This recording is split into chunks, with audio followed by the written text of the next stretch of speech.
Hello दोस्तों, welcome to government job mastery. दोस्तों, जैसे कि आपको पता होगा, हमने ईएसआई का लेक्चर्स चालू कर दिया है और ये जो सीरीज़ है ये ऑलमोस्ट मार्च एंड तक कंप्लीट हो जाएंगी। इसके अलावा हमने already finance, RBI grade B का पढ़ा चुका है। साथ ही साथ मैनेजमेंट भी ऑलमोस्ट हमारा डन हो गया है। एथिक्स को पढ़ाना बाकी है, वो मैं जल्दी आप लोग के लिए लेक्चर्स लाऊंगा। तो दोस्तों, ये एक वन स्टॉप सॉल्यूशन है जहाँ पे आपकी आरबीआई ग्रेड बी फेज 2 से रिलेटेड सारी तैयारी हो रही है। अगर दोस्तों आपने अभी तक हमारे चैनल को सब्सक्राइब नहीं किया है तो मैं आपसे रिक्वेस्ट करता हूँ कि प्लीज़ सब्सक्राइब करिए और हमारे टेलीग्राम ग्रुप को ज्वाइन करिए। वहीं पे आपको सारे पीडीएफ को हम प्रोवाइड कर देंगे। तो दोस्तों, बिना देरी करे चलते हैं आगे की तरफ। तो दोस्तों, आज का जो हमारा एजेंडा रहेगा, टोटल हम लोग आज 6 टॉपिक्स कवर करेंगे, जो है 5/25 रीफाइनेंसिंग ऑफ इंफ्रास्ट्रक्चर स्कीम, फिर अपना प्राइवेट एसेट्स रिकंस्ट्रक्शन कंपनीज, फिर आपका स्ट्रेटेजिक डेट रीस्ट्रक्चरिंग, फिर sustainable structuring of stressed assets, ये फोर्थ है। फिर हमारा फिफ्थ होगा एसेट क्वालिटी रिव्यू, और फिर public sector asset rehabilitation agency. तो ये हमारे आज के टॉपिक्स रहेंगे, ठीक है। तो दोस्तों, सबसे बेसिक सा सवाल आपके मन में आ रहा होगा कि ट्विन बैलेंसिंग होता क्या है। तो क्या होता था, कंपनीज जो रहती है ना, वो बैंक से लोन लेती थी ताकि वो अपने day to day operating cost, अपने प्रोडक्शन, अपने बिजनेस को एक्सपेंड कर पाए। और बैंक भी खुशी खुशी कंपनीज को लोन करती है। क्यों देती है? क्योंकि बैंक उससे प्रॉफिट कमाएगा। कैसे? इंटरेस्ट लेके। तो ये जो सिलसिला था ये बहुत ज़्यादा चलने लग गया। कंपनीज भी खुश हो गई थी, बैंक भी काफ़ी खुश थे, इंडस्ट्रीज आ रही थी, इंडस्ट्रीज की ग्रोथ हो रही थी, इकोनॉमिक एक्सपेंशन होने लग गया था। तो ऐसी और धीरे धीरे बहुत सारी कंपनीज स्टैब्लिश होने लगी। ढेर सारी कंपनीज बैंक के पास जा जाके लोन लेने लगे। पर हुआ तो आप तो सब जानते हैं, 2008 में क्या हुआ था। फाइनेंशियल क्राइसिस आ चुका था, ठीक है। इकोनॉमी काफ़ी डाउन में चली गई, कंपनीज के पास पैसे नहीं बच रहे थे लोन्स देने के लिए, ठीक है। तो अब देखो अब क्या हुआ। कंपनीज के पास पैसे नहीं थे अपने लोन्स को भरने के, अपने इंटरेस्ट को भरने के लिए, ठीक है। तो कंपनीज तो यहाँ पे डाउन पे चल जा चुकी थी। अब बचा बैंक। बैंक पैसे कैसे कमाता है? इंटरेस्ट के थ्रू।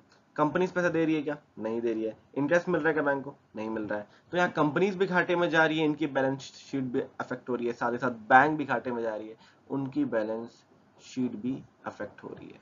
तो यहाँ पे दोस्तों दोनों की बैलेंस शीट अफेक्ट हो रही है, क्योंकि दोनों अपनी प्रॉफिट नहीं कमा पा रहे हैं, दोनों असक्षम हो चुके हैं लोन्स, एक लोन्स देने में और एक लोन्स रिकवर करने में। यही होती है हमारी ट्विन बैलेंसिंग की प्रॉब्लम। समझ में आ गया? इजी था। अब देखो, इसको सुलझाने के लिए हमारे पास आया रीफाइनेंसिंग ऑफ इंफ्रास्ट्रक्चर स्कीम, ठीक है। कुछ स्कीम्स लाई गई। अब इस स्कीम में कहा गया कि ठीक है कंपनीज, ठीक है अगर आप लोग अभी लोन नहीं दे पा रहे हो कोई बात नहीं, ऐसा करते हैं कि हम आपका इंटरेस्ट रेट थोड़ा कम कर देते हैं, पर हम लोग टाइम पीरियड बढ़ा देते हैं। जब आपकी पोजीशन अच्छी होने लग जाएगी तब हम लोग धीरे धीरे इंटरेस्ट को एडजस्ट कर करके बढ़ा देंगे। तो 25 साल तक का इन्होंने टाइम दे दिया और हर 5 साल में इंटरेस्ट रेट को एडजस्ट किया जाएगा। तो इसमें क्या होगा दोस्तों, बैंक ने सोचा कि चलो अच्छी बात है, इससे हमें अभी तो पूरा पैसा नहीं आएगा बट पैसा आ तो जाएगा, ये एश्योरेंस हो तो गया, और कंपनीज पे भी उतना बर्डन नहीं पड़ेगा कि वो अपना पैसा धीरे धीरे लौटा सकते हैं इंटरेस्ट के फॉर्म में, ठीक है।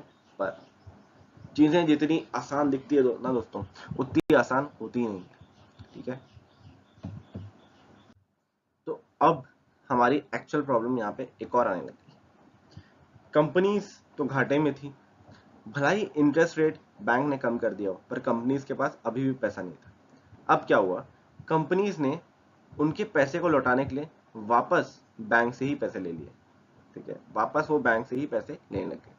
समझ रहे हो? मतलब आपको अपने लोन को लौटाने के लिए आप वापस उसी बैंक के पास जा रहे हो ताकि आप उसी बैंक को लोन दे पाओ, समझे?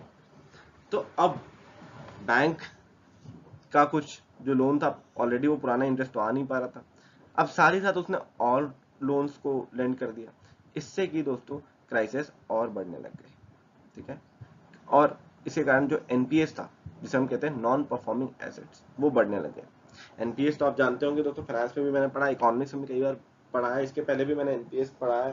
बट अगर आप नहीं जानते तो एक ऐसा एसेट जो परफॉर्म करना बंद कर दे। फॉर एग्जाम्पल दोस्तों, जैसे बैंक बैंक देता है लोन, ठीक है। बैंक ने तो लोन दे दिया, पर अगर आप लोन पटा नहीं पा रहे हो तो बैंक के लिए वो एनपीए हो गया। 90 डेज का कुछ टाइम पीरियड होता है, टाइम फ्रेम होता है, उस फ्रेम के बाद अगर आप पटा नहीं पा रहे हो, इंटरेस्ट नहीं दे रहे हो, तो वो आपका एनपीएस में आ जाता है, नॉन परफॉर्मिंग एसेट्स। मतलब वो अब बैंक के कोई काम का नहीं है। ठीक है, तो ऐसा होने लग गया, कंपनी इस बैंक से ही लोन ले ली, ठीक है, लेकिन एट द एंड दोस्तों सब कुछ फेल होते जा रहा था, एनपीएस बढ़ते जा रहे थे, क्योंकि कंपनीज उस पोजीशन में थी ही नहीं कि वो लोन पटा पाए। तो ये हमारा था 525 रीफाइनेंस ऑफ इंफ्रास्ट्रक्चर स्कीम। तो दोस्तों अब एक नया मेथड आता है, PARC, private assets reconstruction companies. दोस्तों एक बैंक था और एक कंपनीज थी, है ना। अभी तक हम लोग बैंक और कंपनीज में डील कर रहे थे। बैंक ने कंपनीज को लोन दिया था और बैंक के पास पैसा आ नहीं पा रहा था, कंपनीज लोन दे नहीं पा रही थी। तो एक नया मेथड यहाँ पे आया, जिसमें एक अब आती है हमारी इंटरमीडिएरी बॉडी, जो इनके बीच में सुलह कराने की कोशिश करेगी। अब उस बॉडी का ये काम था कि वो बैंक को उनके खोए हुए पैसे देगी। पर क्या कोई भी प्राइवेट फर्म फ्री में काम करती है क्या? उनके इंटेंशंस भी बिजनेस ओरिएंटेड थे, उनके इंटेंशंस भी प्रॉफिट ओरिएंटेड थे। ठीक है, तो इंटरमीडिएरी से उन्हें पैसा उनसे लोन निकलवाना था, पर इन्होंने क्या कहा कि हम लोन तो निकलवाएंगे, लेकिन बैंक हम आपको कम इंटरेस्ट रेट में वो सब देंगे। और बैंक ने इतने लार्ज स्केल पे लोन दिया हुआ था कि बैंक को ऐसा अफोर्ड करना उन्हीं के लिए घाटे का सौदा हो रहा था। ठीक है, तो बैंक यहाँ पे अनविलिंग थी। तो ये जो कॉन्सेप्ट था वो भी फेल हो गया, PARC भी आपका फेल हो गया था। तो अब क्या? तो अब हमारे पास कॉन्सेप्ट आता है दोस्तों, स्ट्रेटेजिक डेट रीस्ट्रक्चरिंग। ठीक है, इसमें क्या हुआ, बहुत सिंपल सा कॉन्सेप्ट है। इसमें शेयर्स लेने के लिए बैंक ने इनकरेज किया इंडिविजुअल्स को। ठीक है, आरबीआई एक आइडिया के साथ आया, एसडीआर वाले, कि भाई आप लोग क्या करो, ये सब जो कंपनीज हैं इनके शेयर्स ले लो। डेफिनेटली अगर आप शेयर्स लेते हो तो आप इक्विटी ले लेते हो, इक्विटी लेते हो तो आप ओनरशिप ले लेते हो। अगर आपने 51%, जितनी भी है जो हाईएस्ट बिडर्स है उनको 51% इक्विटी दे देंगे, तो आप उसके हिस्सेदार हो गए। पर कोई बेवकूफ़ी होगा दोस्तों जो ऐसी कंपनीज की इक्विटी लेगा। तो ये जो आइडिया था वो दिखने में तो बहुत अच्छा लग रहा था, बट ये फेल हो चुका था। आप खुद बताइए, जब अगर आप शेयर मार्केट में इन्वेस्ट करते हैं तो क्या आप ऐसे शेयर्स लेंगे जो कंपनी डूब रही है उसके शेयर्स कभी लेंगे? बिल्कुल भी नहीं, क्योंकि वो एक रिस्की इन्वेस्टमेंट था।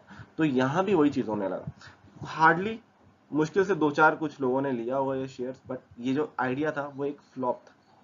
उन्होंने दिमाग तो अच्छा लगा, बट ये ऑन पेपर्स ही अच्छा आइडिया था, रियलिटी में इसका कोई लेना देना नहीं था।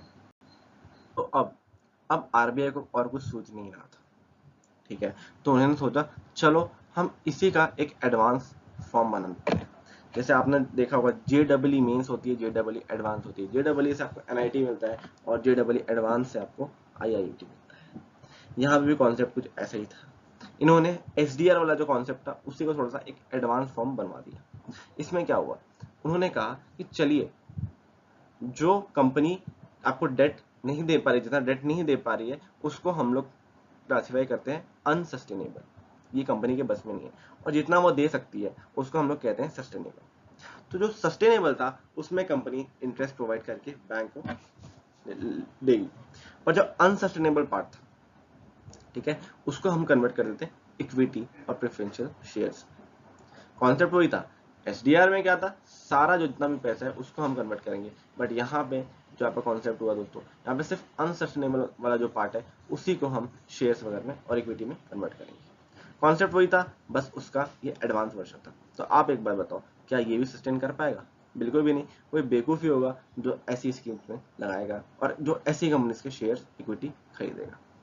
ठीक है, चलिए दोस्तों देखते हैं आगे और कैसे मेथड आए जिससे कि इकोनॉमिक स्लो डाउन के टाइम में ये सब जो प्रॉब्लम, ये सब जो क्राइसिस थी, कम हो गई। तो आरबीआई को अब थोड़ा सा इन्वेस्टिगेशन मोड में जाना पड़ा। ठीक है, जैसे सीआईडी इन्वेस्टिगेट करती है क्राइम्स की, वैसे आरबीआई ने सोचा क्यों ना हम देखते हैं कि कितने बैड एसेट्स, कितने बैड लोन्स बैंक ने दे दिए हैं लोगों को या कंपनीज को। तो एक कॉन्सेप्ट आपका निकल के आया, एसेट क्वालिटी रिव्यू, AQR जिसे हम कहते हैं। इसमें दोस्तों सबसे जो चीजें हुई ना, इसमें क्या हुआ, क्या प्रॉब्लम्स है, कौन कौन से लोन्स बैड लोन्स है, कौन कौन से लोन्स अच्छे हैं, बैड लोन्स, ये देखने के लिए मेनली ये कॉन्सेप्ट आया। Bad loans in the sense आपने लोन बिना कुछ कागजात बिना कुछ चेक किए, बिना बैकग्राउंड चेक करे दे दिया है, और अब वो फेल होते जा रहा है। अब आपको रिकवर करने में प्रॉब्लम आ रही है, वो एनपीएस बनते जा रहे हैं, ठीक है, नॉन परफॉर्मिंग एसेट्स बनते जा रहे हैं। तो ये होता है आपका, ठीक है। तो आरबीआई ने ये कॉन्सेप्ट निकाला, चेक किया। जब उन्होंने ये चेक किया, उन्हें दुख और हताशा के अलावा कुछ नहीं मिला। उन्हें ये समझ में आ गया था कि जो बैंक ने इतने सारे बैड लोन्स, इतने सारे बैड एसेट्स हो चुके हैं जिसकी कोई गिनती नहीं है, जिसकी कोई सीमा नहीं है, इतना बड़ा लॉस ऑलरेडी बैंक को हो चुका है। और इसीलिए दोस्तों, जो पेपर वर्क्स थे, बैंक जब लोन प्रोवाइड करती है, इतना पेपर वर्क करना क्यों इंपॉर्टेंट होता है, उसका रीजन यही होता है कि भाई नुकसान बहुत गंदे से हो जाता है बैंक को। और वही हुआ, इकोनॉमिक डाउनटर्न आने लगा, इकोनॉमिक कंडीशंस खराब होने लगी, इतने सारे लोन्स जो थे वो बैड लोन्स में कन्वर्ट हो चुके थे, एनपीएस बन चुके थे। तो आगे क्या दोस्तों, यहाँ भी एक एडवांस फॉर्म आ गया। आपने वो सुना होगा, private assets restructuring company, private assets restructuring company, ठीक है, पीएआरसी। वो क्या, उनका क्या काम था, वो भी एक इंटरमीडियरी की तरह एक्ट कर रहे थे, किसके किसके बीच में, बैंक्स और कंपनीज के बीच में। उनका मेन ये काम था कि बैंक्स को वो लोन लौटा तो देंगे लेकिन इंटरेस्ट कम देंगे, निकलवाएंगे कंपनी से लेकिन इंटरेस्ट कम देंगे, बाकी वो मार्जिन पैसे खुद रखेंगे। पर वो प्राइवेट फर्म थी, उनका मेन मोटो क्या होता है दोस्तों, मेन मोटो प्राइवेट फर्म्स का सिर्फ होता है प्रॉफिट कमाना। तो अब इन्होंने कहा कि नहीं यार, हम लाएंगे इंटरमीडिएट लाएंगे, लेकिन पब्लिक कोई आएगा, मतलब गवर्नमेंट रिलेटेड कोई कंपनी आएगी और वो देखेगी। कहते हैं ना दोस्तों, जो उस दर्द से गुजरा रहता है वही उस दर्द को अच्छे से समझ सकता है, ठीक है, एम्पैथी कहते हैं इसे। तो वैसे ही है, यहाँ पे वही कॉन्सेप्ट है। तो public sector asset rehabilitation agency आई बीच में, और इनका भी यही काम था कि इनका प्रॉफिट ओरिएंटेड काम नहीं था, इनका मेन काम था कि जो भी कंपनीज है उनसे हम निकलवाएंगे पैसे, और आपको हम बैंक्स, आप लोग को हम दे देंगे, ठीक है, ताकि बैंकिंग सेक्टर में एक बूम आए, बैंकिंग सेक्टर में इन्वेस्टमेंट बढ़े, इकोनॉमी लॉन्ग रन में अच्छी हो जाए। और ये स्टेप बहुत क्रूशियल था हमारे इकोनॉमी को सुधारने के लिए।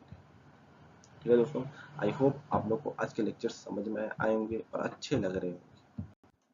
तो दोस्तों, अगर आपने अभी तक हमारे चैनल को सब्सक्राइब नहीं किया है तो प्लीज़ सब्सक्राइब करिए दोस्तों। आपके पास बहुत अच्छे अच्छे कंटेंट हम लोग बहुत प्यार से, बहुत अच्छे से आपको समझा के दे रहे हैं। इतना अच्छा तो आपको कहीं भी मिलेगा नहीं, और ये फ्री क्लासेस है। हमारा सिर्फ एक ही मोटिवेशन है दोस्तों, अगर आप लाइक करेंगे, सब्सक्राइब करेंगे, शेयर करेंगे और टेलीग्राम ग्रुप ज्वाइन करेंगे, हमारा तो एक ही चीज़ है, हमारे पास तो कुछ होना नहीं है। बट मैं अगर आप लोग के लिए टाइम निकाल के ये सब वीडियोस बना रहा हूँ तो पर्पस हमारा कुछ नहीं है, पर्पस हमारा सिर्फ यही है कि आप लोग को अच्छा कंटेंट फ्री में अच्छे से मिलता रहे। और आपके प्यार के बिना ये बिल्कुल अधूरा रहेगा, क्योंकि अगर आप लोग नहीं देखेंगे तो हमारा कोई मतलब भी नहीं है पढ़ाने का, हम लोग की मेहनत है, कोई मतलब नहीं है। तो आपसे मैं यही रिक्वेस्ट करूंगा, तो प्लीज़ सब्सक्राइब करिए, टेलीग्राम ग्रुप को ज्वाइन करिए दोस्तों, और पीडीएफ आपको इसका टेलीग्राम ग्रुप में मिल जाएगा। चलिए दोस्तों, इसी के साथ मैं विदा लेता हूँ। आई होप आप लोग अच्छे से तैयारी कर रहे होंगे, और मैं आशा करता हूँ कि आपकी बहुत अच्छी अच्छी जॉब्स इस साल लग जाए, और आप लोग अपने घर परिवार, अपने शहर, अपने इंडिया सभी का नाम रोशन करें। Thank you and have a nice day.